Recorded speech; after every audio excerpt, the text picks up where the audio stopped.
ስንዴዋ መሬት ላይ ስትጨመር ብዙ ፍሬ እንደምታፈራው እኔ ስሞት እናንተ ታፈራላችሁ፣ ቤተ ክርስቲያን ትበዛለች። የኔ ሞት የቤተ ክርስቲያን በረከት ነው። ስለዚህ እኔ ስሞት ትበዛላችሁ አላቸው። እውነትም ሲሞት 120 ቤተሰብ ነበር እስኪሞት።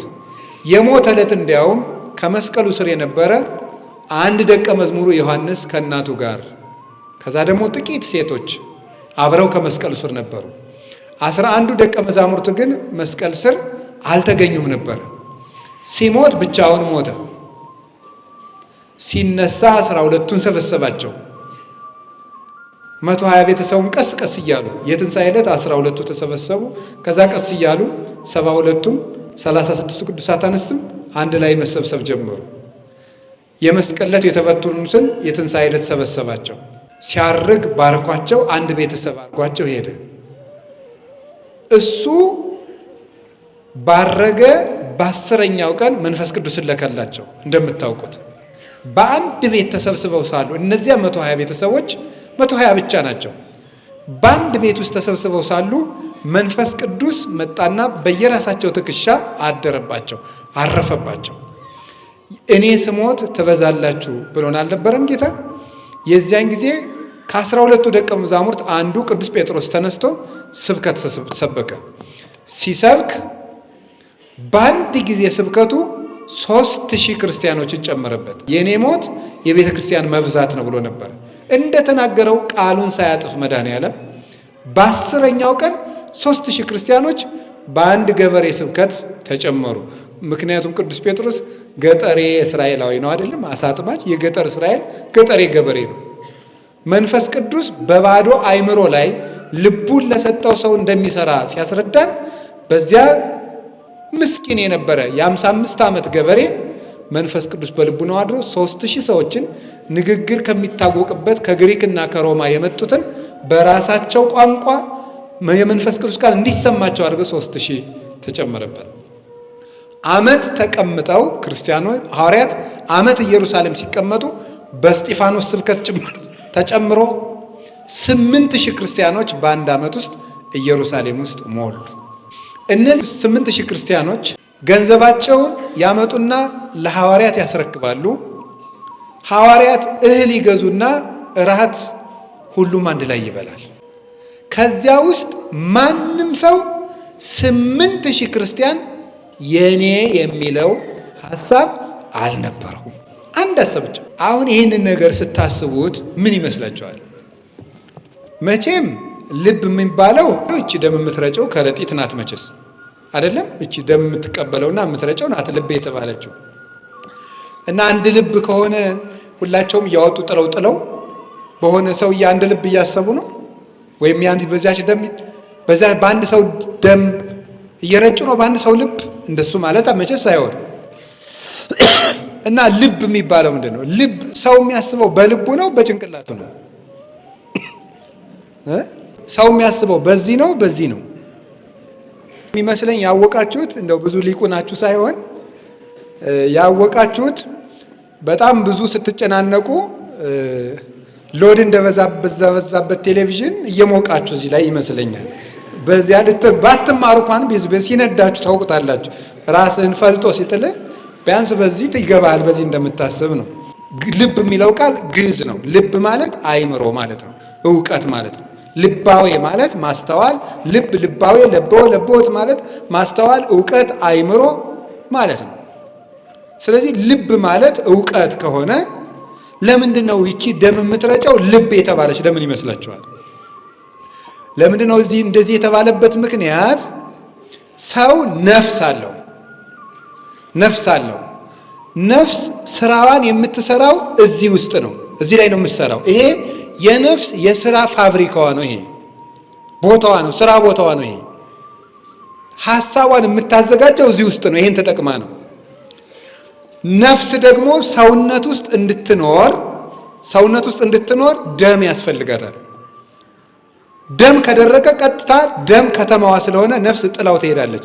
ነፍስ ጥላው ስለምትሄድ የሰው ልጅ ከዛ በኋላ ማሰብ አይችልም ማለት ነው። ስለዚህ ነፍስ እንድትኖር ደም ያስፈልጋታል። ነፍስ እንድትኖር ደም ነፍስ እንድትኖር ነፍስ ያስፈልጋል። ነፍስ ደግሞ በደም ማኗሪነት እየኖረች ሀሳቧን እዚህ ውስጥ ታዘጋጃለች። ብዙ ደም ነው የሚለቀቀው። እንግዲህ ትልቁ የደም ጋን ወደ ጭንቅላት የሚሄደው ነው። ስለዚህ በዚያ መሰረት አይምሮዋን ደም ውስጥ ትኖርና ሀሳቧን እዚህ ላይ ታዘጋጃለች ነፍስ እና በዚያ ምክንያት ይገርማችኋል ከተማይቱ ከረጢቱ በነዋሪው ምክንያት ምን የሚል ስም አገኘች? ነገሩኝ እንጂ ልብ። ቤተ ክርስቲያን ማለት የእግዚአብሔር ቤት ማለት ነው። የእግዚአብሔር ቤት ነው። ቤቱን እየፈለጡ እየማገዱ አቶ ገሌ ጥሩ ጎረቤቴን አከብራለሁ ይባላል እንዴ? የሰውየውን ቤት ማገሩን እየመዘዙ እያቃጠሉ ግድግዳውን እያፈረሱ ወንድሜ ገሌ አይባልም። ያመኑትም ስንት ልብ ነበራቸው? አቤት! እና በሞቴ የተወደዳችሁ የእግዚአብሔር ቤተሰቦች አንድ ልብ እናስብ። ማናችንም ለማናችንም ተጠያቂ አይደለንም። እኔም ኃጢአተኛ ነኝ፣ እናንተም ኃጢአተኛ ናችሁ። ሁላችንም እግዚአብሔርን በድለናል፣ ቤተ ክርስቲያንን አሳዝነናል። እንዲህ እንድንሆን ሁላችንም ድርሻ አለን። ኃጢአትም ሰርተናል፣ ጎስቁለናል፣ ረክሰናል፣ በድለናል፣ ሰንፈናል፣ ደንቁረናል፣ አላዋቂዎች ሆነናል። እነማን? ሁላችን። እገሌ ለገሌ ነው እያልን ብንሆን አይሆንም። ጅብ ሲመጣ ጅቡ በአጋጣሚ እዚህ ላይ ከደረሰ እግር ብድግ ብሎ አልሮጥም። ለምን? ጆሮ ቀድመ መስማት ነበረብህ፣ አይን ማየት ነበረብህ ቀድመ። እኔ ከዚህ በኋላ አልንቀሳቀስም ብትል ይቀረጭመሃል። ባየው ሰዓት ሩጥ፣ ተጠያቂ ኋላ ይመረመራል። አሁን እኛ እውነቴን ነው ጎበዝ፣ ሰይጣን እንደ ጅብ ሊውጠን አጠገባችን ነው ያለው። ማንም ተጠያቂ ይሁን ማንም ተጠያቂ ይሁን፣ ብቻ ግን ከጅቡ እንሩጥ። አውሬ ሊበላን ነው፣ እሱም ሰይጣን ነው። ቤተክርስቲያንን ሊውጣት ነው። ተያይዘን መሮጥ ነው። ኋላ ተወቅሰዋለሁ ወንድም፣ እንግዲህ የለም ዝም ብለን አሁን እንሩጥ። አሁን ዝም ብለን እንደጋገፍ። አንተ ነብር እየመጣ ጅብ እየመጣ እገሌ በቀደም የተሳደብከውን ነገር ረፍ አይባልም። መጀመሪያ ሩጥ፣ አምልጥ። መጀመሪያ ዲያብሎስ ይተወን። መጀመሪያ ከክርስቶስ ጋር እንገናኝ። እኔ የምነግራችሁ እሱን ነው። በሁሉ እንደ ሰው ሕዋሳት ተባብረው ሰውየውን እንደሚያኖሩት በአንድ ልብ ግን ያስባሉ። እሱን ልብ ገና አልተናገርኩትም። የመጀመሪያው ሁለተኛው እንደ ሕንፃ ነው። እስኪ እንደ ሕንፃ በሉ። ኤፌሶን ምዕራፍ 2 ቁጥር 21 ላይ ሁሉም እንደ ሕንፃ በስርዓት ተጋጥመዋል ይላል። እንደ ሕንፃ እኛ ለቤተ ክርስቲያን መጀመሪያ እንደ ሰው እንሁን። ሁላችንም በመክሊታችን እናገልግል። በጆሮአችን አንዳችን አይን፣ አንዳችን ጆሮ፣ አንዳችን ጣፊያም ሆነ አገልግል። ብቻ ቤተ ክርስቲያን ውስጥ እኔ አስፈልጋለሁ ብላችሁ አስቡ። ኑ እዚህ ውስጥና አብረን እንጋጠም ነው የምላችሁ ያለ። ከዚያስ እንደ ሕንፃ ይጋጠም ብሏል። ሕንፃ ሲሰራ ልንገራችሁ፣ በጣም ምርጥ ድንጋዮች። ምርጥ ድንጋይ ከየት ነው የሚመጣው? እስኪ ንገሩኝ። እስኪ ከሩቅ አገር ቤተክርስቲያን ድንጋይ አጭነው የሰሩ ባለ እግዚአብሔር ለምሳሌ ሲያሰራ አውቃለሁ። ከአክሱም ማስመጥቷል እንዴ? መላከ ሰላም አሉ። ከየት ነው ያመጣችሁ ድንጋይ? እኒኛው እርሶ ከአክሱም ድንጋይ አምጥተዋል።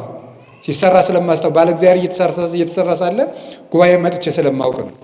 ከአክሱምም ድንጋይ ምርጥ ድንጋይ አስመጥተዋል። ከየትም መጥቷል። እነዚያን ምርጥ ድንጋዮች እያመጣን ቁጭ፣ እችን ድንጋይ እዚች አካባቢ ቁጭ፣ ያችኛዋን ደግሞ ጥሩ ድንጋይ ነሽ እዚያ ቁጭ፣ ከዛ ደግሞ እዚያ ቁጭ ብናደርጋት የፈለገ ምርጥ ድንጋይ ቢሆን ካልተጋጠመ ቤት ይሆናል አይሆንም? እስኪ ንገሩኝ እንጂ ካልተጋጠመ ቤት አይሆንም። ድንጋዩ ምርጥ ድንጋይ ይሁን፣ ከየትም ይምጣ፣ ብቻ ግን ድንጋዩ ምርጥ ይሁን። እስኪ ከየትም ይምጣ በሉ፣ ብቻ ድንጋዩ ምን ይሁን? ምርጥ ይሁን። ይጠረባል፣ ይስተካከላል። እኛም ብዙ የሚጠረብ ነገር አለን፣ ብዙ ወልጋዳ ነገር አለን፣ ብዙ ያበጠ ነገር አለን። መጠረብ፣ መስተካከል፣ መቃናት ያስፈልጋል። የሚጣልም አለን። ያ በክህነትም በትምህርትም በጸሎትም በምህላም በቅዳሴም ተጠርቦ ለቆን ለየብቻችን ተቀምጠን ሁላችን ለየብቻችን እየደነፋን ቤተ ክርስቲያንን ልናቆማት አንችልም፣ እናፈርሳታለን እንጂ። አንድ ሆነን እስከተጋጠምን ግን የትኛውም ማህበረ ቅዱሳን ከሰንበት ቤት ከማህበረ ቅዱሳን ማህበራት ተሰብስበው ከቅዱስ ሲኖዶስ ከምዕመናን ጋር ህብረት ካለን የሰባኪያን ህብረት ለብቻው መነኮሳት ለብቻ የተለያየ ሐሳብ ማሰብ የተለያየ መክሊትን ይዞ መስራት ችግር የለውም።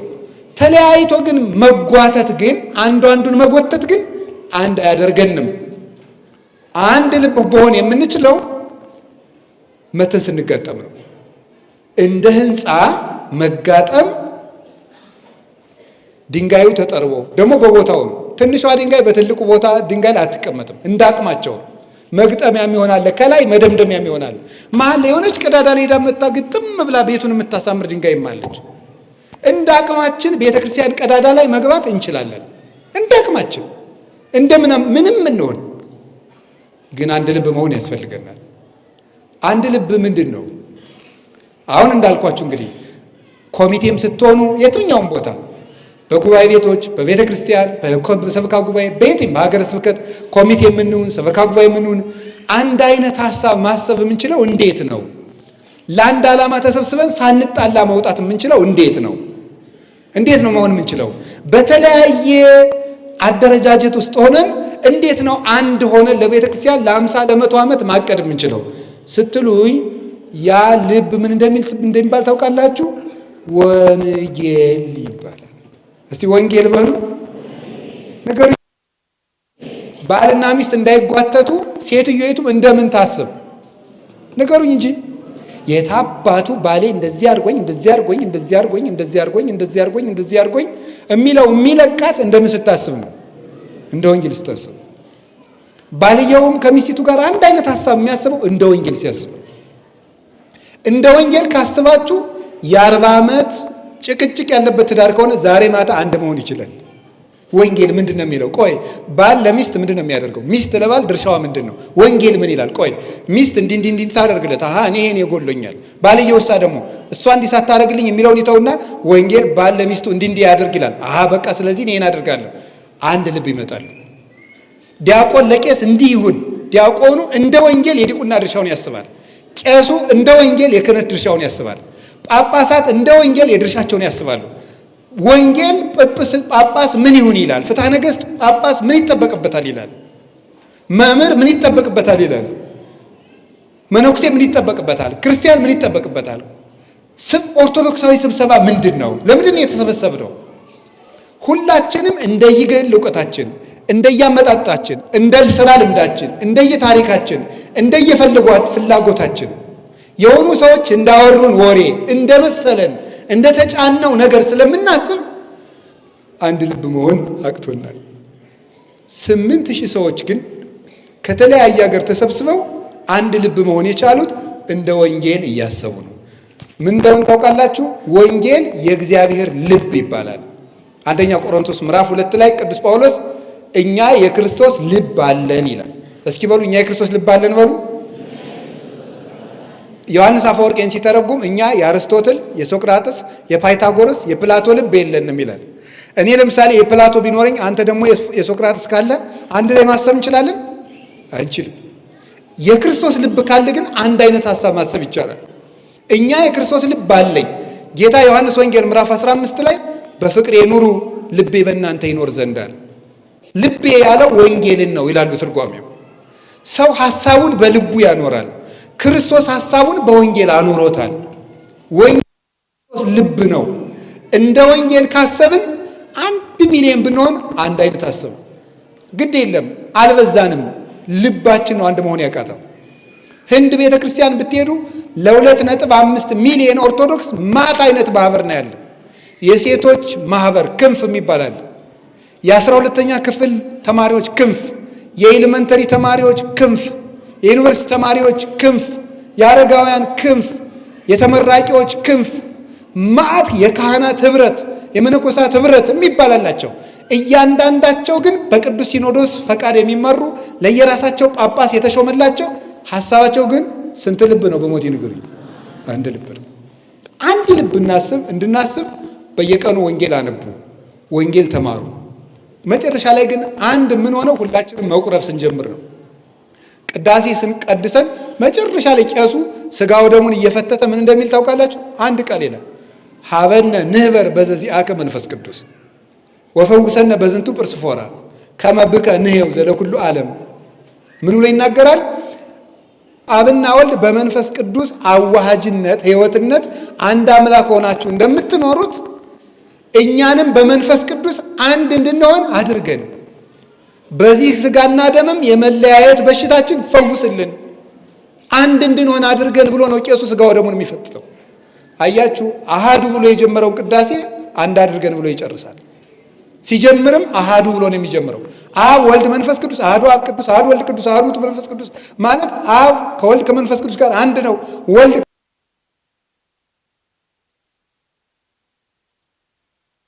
ጀምሮ በአንድነት ይጨርሳል። ሥጋው እንዲሁም ቅዱስ ኤፍሬም ምን ይላል? ነፍስ ስትወጣ አንድ ሰውዬ የነበረው ከወር በኋላ ብትሄድ አይኑ ለብቻው ፈርቶ፣ ጆሮ ለብቻው ነው፣ አጥንቱ ለብቻው ነው፣ ይለያይ። ሕዋሳት የሚለያዩት ነፍስ ስትወጣ ነው። ክርስቲያኖች የሚለያዩት የክርስቲያኖች ነፍሳቸው መንፈስ ቅዱስ ከነሱ ሲለይ ነው ይላል። መንፈስ ቅዱስ ሲለይ ክርስቲያኖች እንደ ሕዋሳት መለያየት ይጀምራሉ። መንፈስ ቅዱስ በክርስቲያኖች ላይ ሲያድር ደግሞ ነፍስ ብዙ ሕዋሳትን አንድ ሰው አድርጋ እንደምታንቀሳቅሰው እንደ አንድ ቤተ ክርስቲያን ያስባሉ። ወነአምን በአሐዱ አምላክ ወነአምን በአሐዱ እግዚእ። በስንት አምላክ ታምናላችሁ? ኃጢአት በሚሰረይባት በስንት ጥምቀት ታምናላችሁ? ከሁሉ በላይ በሆነች በስንት ቤተ ክርስቲያን ታምናላችሁ? ስንት ሃይማኖት አላችሁ? ስንት መምህር አላችሁ? ክርስቶስ ነው። ስንት ነው? ስንት አባት አላችሁ? ስንት ሀገር አላችሁ? መንግሥተ ሰማያት። ስንት እናት አላችሁ? አንዲት ናት። ስንት ልብስ አለን? በጥምቀት የለበስነው ክርስቶስ ይባላል። የተጠመቃችሁ ሁሉ ክርስቶስን ለብሳችኋል ስለምን እና የእግዚአብሔር ቤተሰቦች ባለንበት ሀገር ሁሉ ባለንበት ሜዳ ሁሉ አንድ ልብ እንዲኖረን አንደኛ መንፈስ ቅዱስ ይደርብን። መንፈስ ቅዱስ የሚያድርብን በቤተ ክርስቲያን ስንለይ ነው። አግናጤዎስ መንፈስ ቅዱስ የት ነው የምትለኝ ከሆነ ቤተ ክርስቲያን ይችውልህ ይላል። ቤተ ክርስቲያን ባለችበት መንፈስ ቅዱስ አለ። ከቤተ ክርስቲያን አንለይ። ሁለተኛ ለሥጋው ደግሞ እንዘጋጅ። ሶስተኛ አንድ ሰው ሐሳብ ሲሰጣችሁ ከሰውየው አንጻርና ከራሳችሁ አንጻር ሳይሆን ከወንጌል አንጻር እዩት። ለጋራ ለተሰበሰብንበት ጉዳይም እንደ ግል ሐሳባችን ማቆም ትተን እንደ ወንጌል ሐሳብ እናስብ። መድኃኔዓለም አንድ ልብ ይስጠን። ወስብሐት ለእግዚአብሔር። ይቆየን።